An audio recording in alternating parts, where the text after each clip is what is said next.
Welcome back to my class. We have Igbo language. Our topic today says, learn simple sentences with Mgbe. Mgbe in English, it means period. We are going to use this word Mgbe to make simple sentences in Igbo. Let's start. Igbo, English. The first sentence is Mgbe ahụ. Repeat after me, class.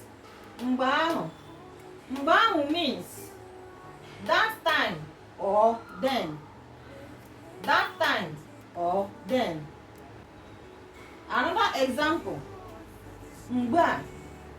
Class, say it. Mgbe. Mgbe in English, it means this time or now. This time or now. If you don't want to say this time, you say now. It means Mgbe.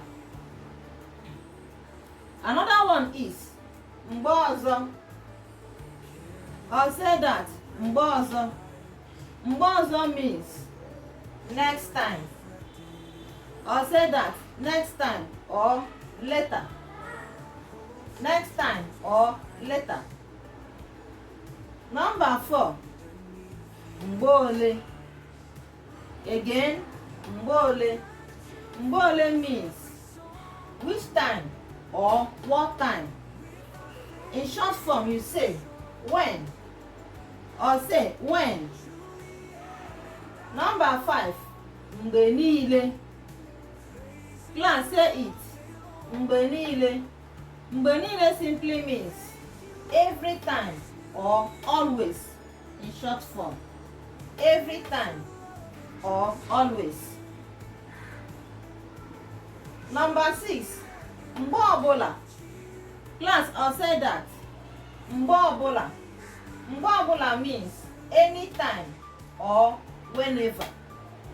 Anytime or whenever. Now you have learned how to use Mgbe, that is period, to make simple sentences and their meanings. Remember, if you don't want to use Mgbe, you can replace it with Oge. Oge. Oge talks about time, while Mgbe talks about period. They are going hand in hand.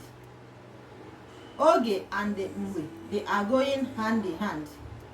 They just the same thing. So like and share our videos. Follow us for more. Bye.